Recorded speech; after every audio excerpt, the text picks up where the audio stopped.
दोस्तों cyber crime आज India समेत पूरे वर्ल्ड में एक मेजर न्यूसेंस बनकर उभरा है, जिसने लॉ इन्फोर्समेंट एजेंसीज के सामने अनेक चैलेंजेस पेश किए हैं।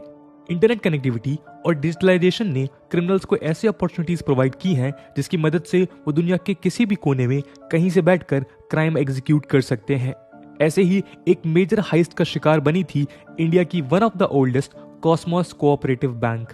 2018 में हुए इस अटैक में बैंक से करोड़ों रुपए फ्रॉड कर इंडिया समेत दुनिया भर के एटीएम से निकाले गए। इस साइबर अटैक में इन्वॉल्व क्रिमिनल्स को ट्रैक करने के लिए पुणे पुलिस यूएस और कनाडा समेत 31 कंट्रीज के इन्फोर्समेंट अथॉरिटीज से हेल्प लेने के प्लान में है। दोस्तों आज इस वीडियो के माध्यम से हम पुणे स्थित कॉस्मोस कोऑपरेटिव बैंक पे हुए इस साइबर अटैक पे चर्चा करेंगे। इस वीडियो के माध्यम से हम जानेंगे कैसे इतने लेयर्स ऑफ सिक्योरिटी के बावजूद अटैकर्स ने इंडिया के सबसे बड़े साइबर फ्रॉड को अंजाम दिया। इसके अलावा पुणे पुलिस द्वारा लिए गए नए इनिशिएटिव्स और इस हाइस्ट में नॉर्थ कोरिया के इन्वॉल्वमेंट पे भी हम चर्चा करेंगे। तो आइए शुरू करते हैं आज का डिस्कशन। दोस्तों कॉस्मोस कोऑपरेटिव बैंक 112 साल पुरानी इंडिया के ओल्डेस्ट बैंक्स में से एक है, जिसके हेडक्वार्टर्स पुणे में स्थित हैं। 2 मिलियन कस्टमर्स, 7900 शेयर होल्डर्स और 140 ब्रांचेस के साथ इस बैंक की प्रेजेंस इंडिया के 7 स्टेट्स में है। $1.9 बिलियन के अपवर्ड रेवेन्यू के साथ ये बैंक इंडिया के फर्स्ट कोऑपरेटिव बैंक्स में से एक है जिसने कोर बैंकिंग सिस्टम यानी सीबीएस इंप्लीमेंट किया था। दोस्तों कोर बैंकिंग सिस्टम या सीबीएस को हम एक सेंट्रलाइज सिस्टम या नेटवर्क की तरह समझ सकते हैं, जो अपने कस्टमर्स को उस बैंक के किसी भी ब्रांच से अपने अकाउंट का एक्सेस प्रोवाइड कर बेसिक ट्रांजैक्शंस करने में मदद करता है। इसके अलावा सीबीएस डेली बैंकिंग ट्रांजैक्शंस को प्रोसेस कर रिलेवेंट अकाउंट और दूसरे रिकॉर्ड्स को अपडेट करने में मदद करता है। दोस्तों 11 और 13 अगस्त के दिन 2018 में इंटरनेशनल हैकर्स के एक ग्रुप ने कॉस्मोस बैंक के सर्वर को हैक करने में कामयाब हो जाते हैं। इस हाइस्ट के दौरान कॉस्मोस बैंक से अलग अलग माध्यम से कुल 94 करोड़ रुपीस की चोरी हो जाती है। दोस्तों ये हाइस्ट इंडिया के सबसे बड़े साइबर फ्रॉड्स में से एक होता है। इन्वेस्टिगेटर्स इस बात से चौंक जाते हैं कि इस फ्रॉड की सूचना बैंक को उनके सीबीएस के थ्रू न मिलते हुए वीजा और स्विफ्ट जैसे पेमेंट सेटलमेंट प्लेटफॉर्म से मिली, जिसने बैंक को इन सस्पिशियस ट्रांजैक्शंस के बारे में अलर्ट किया। हैकर्स ने कोर बैंकिंग सिस्टम को हैक कर इनएक्टिव कर दिया था, जिसके कारण वो बैंक को इन ट्रांजैक्शन की कोई डिटेल प्रोवाइड करने में नाकाम रहा। एक्सपर्ट्स ने फर्दर इन्वेस्टिगेट कर पता लगाया कि हैकर्स ने बैंक के एटीएम इंफ्रास्ट्रक्चर को मैलवेयर के थ्रू कॉम्प्रोमाइज किया। एक बार जैसे ही ये वायरस एटीएम से होता हुआ बैंक के इंफ्रास्ट्रक्चर में एंटर हुआ, उसने एटीएम और बैंक के कोर बैंकिंग सिस्टम का कनेक्शन डीलिंग कर दिया। इसके बाद हैकर्स बैंक के सिस्टम की जगह खुद एटीएम को रिस्पॉन्स देने में कैपेबल हुए, जिससे उन्होंने एटीएम को फेक अकाउंट बैलेंसेस शो किए। इन टारगेटेड अकाउंट्स में फेक बैलेंस शो करते हुए हैकर्स ने कई एटीएम से अनऑथराइज्ड कैश विड्रॉ किए। दोस्तों इतने बड़े अमाउंट को एटीएम से विड्रॉ करने के लिए हैकर्स ने पहले से ही दुनिया भर में कई एटीएम्स पे अपने लोग खड़े कर रखे थे, जिन्होंने सिग्नल मिलते ही क्लोन्ड एटीएम कार्ड्स की मदद से वो पैसे विड्रॉ किए। इन्वेस्टिगेटर्स के अकॉर्डिंग हैकर ने इन कार्ड के डिटेल भी डार्क नेट से एक्सेस किए थे, जहां इंडिविजुअल्स की ऐसी पर्सनल इंफॉर्मेशन सेल की जाती है। क्योंकि इस पूरे हाइस्ट के दौरान बैंक का कोर बैंकिंग सिस्टम लूप से बाहर रखा गया था, इन एटीएम द्वारा विड्रॉ किए गए पैसे किसी भी बैंक अकाउंट में रिकॉर्ड नहीं किए गए। दोस्तों ये सारी घटना 11 अगस्त को घटी, लेकिन तब तक कॉस्मोस बैंक को इसकी कोई खबर नहीं थी। हैकर्स ने इस हाइस्ट के लिए फॉरेन कंट्रीज में वीजा कार्ड्स और इंडिया में रुपे कार्ड्स का हेल्प लिया था। इसके अलावा इस हाइस्ट को सैटरडे के दिन कंडक्ट किया गया, जिससे किसी बैंक अथॉरिटी को इस घटना की सूचना तुरंत ना मिल पाए। 11 अगस्त के दोपहर 3 बजे से लेकर रात 10 बजे के बीच हैकर्स ने इंडिया समेत 31 कंट्रीज में इस हाइस्ट के दौरान 80.5 करोड़ रुपीस विड्रॉ कर लिए थे। दूसरे देशों में इस काम के लिए 1200 एटीएम ट्रांजैक्शंस किए गए थे, जिससे 78 करोड़ रुपीस विड्रॉ किए गए और इंडिया में 2849 ट्रांजैक्शंस के साथ महाराष्ट्र, राजस्थान और मध्य प्रदेश में 2.5 करोड़ विड्रॉ किए गए। दोस्तों हैकर्स यहां नहीं रुके। 13 अगस्त के दिन हैकर ने इस बार कॉस्मोस बैंक के पैसे स्विफ्ट के थ्रू हांगकांग स्थित हैंग सेंग बैंक के एएलएम ट्रेडिंग लिमिटेड में ट्रांसफर करने के प्रयास किए। स्विफ्ट के ऑफिसर्स की फेक ऑथेंटिकेशन को यूज कर $2 मिलियन का ट्रांजैक्शन किया गया। दोस्तों स्विफ्ट या society for world wide interbank telecommunication एक इंटरनेशनल मैसेजिंग सिस्टम है, जिसकी मदद से ओवरसीज ट्रांजैक्शंस कंडक्ट किए जाते हैं। इस ट्रांजैक्शन के बाद स्विफ्ट को इस पर सस्पेशन हुआ और उन्होंने कॉस्मोस बैंक को इन्फॉर्म किया।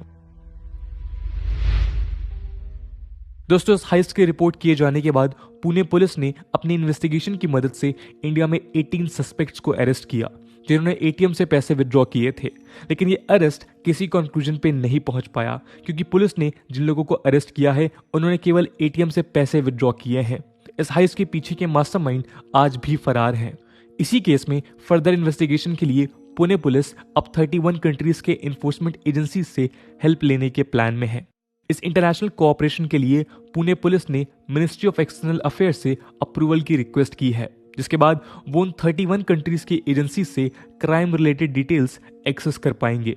दोस्तों, इस इन्वेस्टिगेशन में पुलिस सोर्सेज ने बताया कि इस केस में यूएस लॉ इन्फोर्समेंट एजेंसी से कोऑपरेशन क्रूशल हो सकता है, जो कॉस्मोस बैंक जैसे कई साइबर अटैक्स को आज इन्वेस्टिगेट कर रहे हैं। पुणे साइबर पुलिस को अपने यूएस काउंटर पार्ट से इस केस में कई क्रिटिकल इनपुट्स मिल सकते हैं। इन इनपुट्स में सबसे क्रूशल वो इन्फॉर्मेशन है जिसका इशारा इस हाइस्ट के पीछे नॉर्थ कोरिया के 3 इंटेलिजेंस ऑपरेटिव्स की ओर है। ये 3 यूनिट्स नॉर्थ कोरिया के military intelligence agency reconnaissance general bureau यानी कि आरजीबी के लिए ऑपरेट करती पाई गई हैं। दोस्तों, इसी ट्रायो के ऊपर 2017 में WannaCry 2.0 रैंसम अटैक में यूज मेलवेयर डेवलप करने का इल्जाम लगा है। इसके अलावा इन्हीं ग्रुप्स ने 2016 में बांग्लादेश बैंक से $81 मिलियन चोरी किए थे। दोस्तों, यूएस प्रोसिक्यूटर्स ने ग्लेब एलुमरी को मनी लॉन्ड्रर के रोल के लिए चार्ज किया है, जो नॉर्थ कोरियन कॉन्स्पिरेसी में इन्वॉल्व था। कई दूसरे क्राइम्स में इन्वॉल्व एलुमरी को लॉस एंजलिस के डिस्ट्रिक्ट कोर्ट ने 140 मंथ प्रिजन की सजा सुनाई है। दोस्तों, पुणे पुलिस ने यूएस से कोऑपरेशन के अलावा सेंटर को एक एक्सट्रेडिशन रिक्वेस्ट भी फॉरवर्ड की है, जिसके तहत कॉस्मोस केस में इन्वॉल्व एक व्यक्ति को यूएई के पास लाने की बात की गई है। सुमेर शेख नाम के इस शख्स को इंडिया लाने के लिए इंटरपोल ने भी कोऑपरेट करते हुए उसके खिलाफ रेड कॉर्नर नोटिस इशू कर दी है। दोस्तों, इस हाइस्ट के बाद एक्सपर्ट्स ने बैंक के लिए कई स्टेप्स सजेस्ट किए हैं जिससे कॉस्मोस जैसे हाइस्ट को रोका जा सके। एग्जाम्पल के तौर पे एक्सपर्ट्स ने बैंकिंग इंफ्रास्ट्रक्चर की टेस्टिंग और प्रोटेक्शन के ऊपर स्पेशल एम्फेसिस डाला है। एक्सपर्ट्स का मानना है कि बैंक सिस्टम को यदि प्रॉपर्ली प्रोटेक्ट किया जाए तो उसकी वल्नरेबिलिटीज कम की जा सकती हैं। इसके अलावा एप्लीकेशन व्हाइट लिस्टिंग की मदद से अटैकर्स द्वारा मेलवेयर को बैंक सिस्टम में इंसर्ट करना कठिन बनाया जा सकता है। दोस्तों, ऑलमोस्ट सारे बैंक हाइस्ट की शुरुआत बैंक के किसी एम्प्लॉय द्वारा केयरलेस बिहेवियर अपनाने से होती है, जहां वो किसी मेलवेयर लिंक पे क्लिक कर देते हैं। प्रॉपर अवेयरनेस की मदद से एम्प्लॉयज को इन थ्रेट्स के बारे में इन्फॉर्म किया जा सकता है। दोस्तों, कॉस्मोस हाइस्ट भी वीकेंड पे एग्जीक्यूट की गई थी, जो ये बात शो करता है कि हैकर्स हॉलीडेज और वीकेंड्स को किसी अटैक के लिए फेवरेबल मानते हैं।